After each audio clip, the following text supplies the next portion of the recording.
Halo teman-teman sekalian, terima kasih telah berkunjung di channel ini. Semoga kalian senantiasa diberikan nikmat kesehatan dan dijauhkan dari wabah COVID-19 yang saat ini tengah mewabah di hampir seluruh dunia. Tetap patuhin himbauan pemerintah untuk stay at home, tetap di rumah saja kalau memang tidak ada keperluan yang sangat mendesak. Di kesempatan kali ini saya ingin memberikan penjelasan salah satu ular yang kami rescue di perumahan apa? Lupa kemarin itu yang beberapa hari yang lalu Ke aksi tadi itu. Oh iya tadi perumahan istana apa? Pokoknya gitu ya. Pokoknya perumahan itu di daerah Talang Jambi, dekat Bandara Sultan Mahmud Bandara. Badarudin II.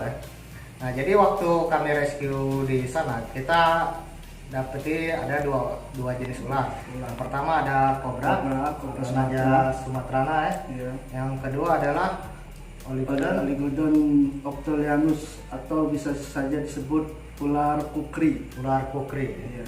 Nah jadi setelah kami dapatkan ular itu tidak langsung kami rilis, tapi kami karantina dulu. Nah kenapa kami karantina dulu? Karena itu kita ingin memastikan apakah ular itu sehat dan bisa makan, dan setelah itu mungkin kalau memang memungkinkan baru kita rilis. Nah, mungkin di video itu kita tidak terlalu menjelaskan terlalu dalam mengenai ular yang satu ini. Nah di kesempatan kali ini kami ingin memberikan penjelasan yang lebih mendalam agar menjadi bahan edukasi bagi kalian yang mungkin ingin mengetahui lebih jauh tentang ular ini. Oke, langsung saja kita lihat ya ularnya. Oke, assalamualaikum warahmatullahi wabarakatuh. Saya perkenalkan diri saya dulu. Saya kebetulan ketua dari komunitas Sumser Reptil. Nama saya Aat.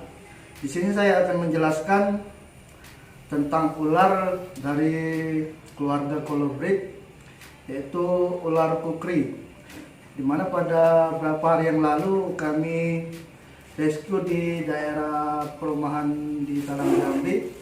Pada waktu itu saya ditelepon oleh warga di sana minta ditangkepin ular kobra, karena di situ warga melihat ada ular kobra melintas di depan perkarangan rumah.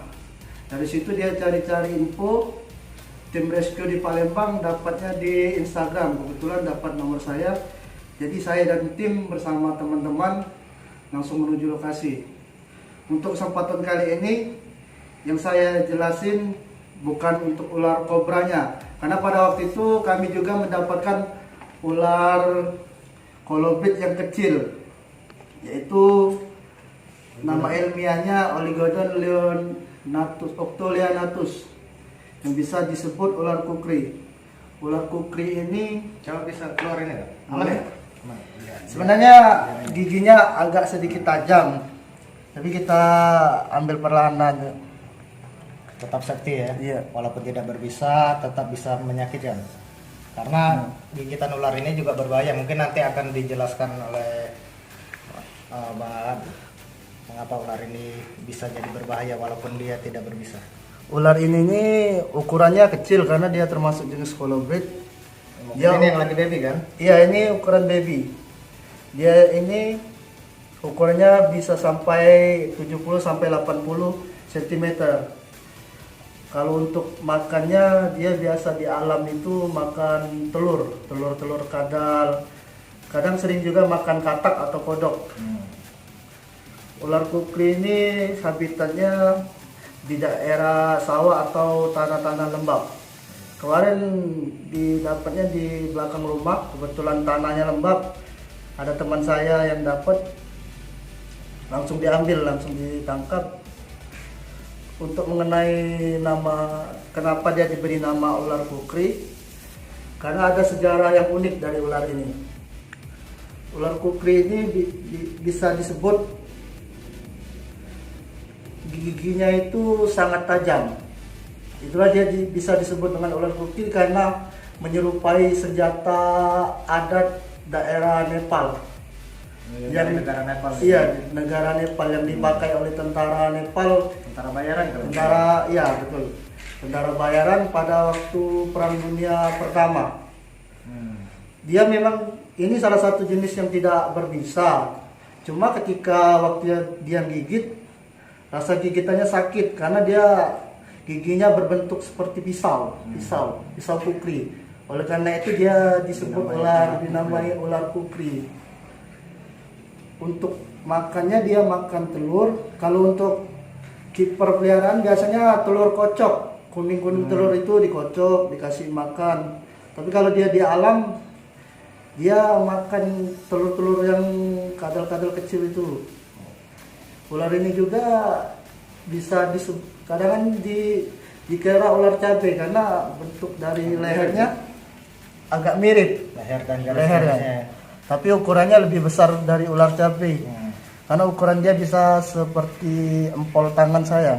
Kalau untuk ukuran ular cabai kecil. Tapi ini ukuran yang baby.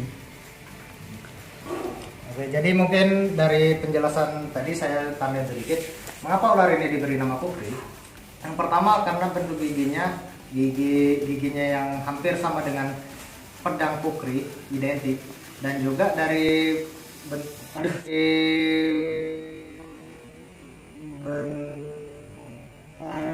ini ada kosong lagi, bikin kaget. Oke, jadi dari bentuk giginya tadi juga dengan dengan makanannya juga ini bisa menjadi sebuah penjelasan mengapa bentuk giginya tajam seperti pisau kukri, yaitu karena untuk memudahkan untuk memecahkan telur yang menjadi sumber makanan utamanya. Benar begitu kan? Nah, dan juga mungkin karena dia bentuknya yang unik dan juga warnanya yang eksotik, jadi cukup digemari juga oleh banyak reptiler. Dan selain itu juga karena ular ini tidak berbisa dan ukurannya juga tidak terlalu besar kan. Jadi teman-teman, walaupun ular ini tidak berbisa, jadi ular ini juga cukup kalau bisa jangan tangan kosong langsung ya, karena juga berbahaya kan, karena ini juga karena masih baby, jadi ya masih cukup aman lah. Dan juga kebetulan yang kita cari ini kan memang ular ini tidak terlalu agresif, tapi kalau memang sudah ukurannya besar ya bisa sampai robek juga kan. Iya, bisa melukai anggota tubuh. Jadi walaupun kami bisa pegang seperti ini, itu juga ada caranya biar membuat biar dia nyaman. ya. Mungkin bisa dulu coba. Boleh. Jadi begini teman-teman. Jadi bagaimana membuat ular itu bisa senyaman mungkin di tangan kita agar dia tidak merasa kita itu sebagai sebuah ancaman bagi mereka. Bisa dilihat bentuknya yang cantik. Dan kalau kalian ketemu juga ular ini di perkarangan rumah kalian, mungkin kalau memang perkarangan rumahnya agak lembab kan mungkin juga cukup sering ditemukan ya. Sering. Jangan intinya jangan dibunuh ular ini karena dia juga makhluk hidup yang butuh hidup dan dia mempunyai hak sama hidup dengan kita. Mungkin tidak perlu diusir saja, diusir dalam artian ya diabaikan saja, karena pada intinya ular juga akan menghindari ketika dia mengetahui ada manusia di sekitarnya. Dan juga kalau memang ingin ditangkap itu juga sangat mudah kan, cara menangkapnya mungkin pakai pengki sama sapu kan bisa ya. Bisa, atau ada ranting-ranting kayu yang kecil. Oke, jadi mungkin segitu dulu penjelasan kita ya. Ya, mungkin kalau memang ada yang ingin ditanyakan yang kurang mengerti, silahkan tulis di kolom komentar. Nanti akan saya balas satu persatu. Jangan lupa subscribe, like, and share video ini. Semoga bermanfaat. Terima kasih. Nah.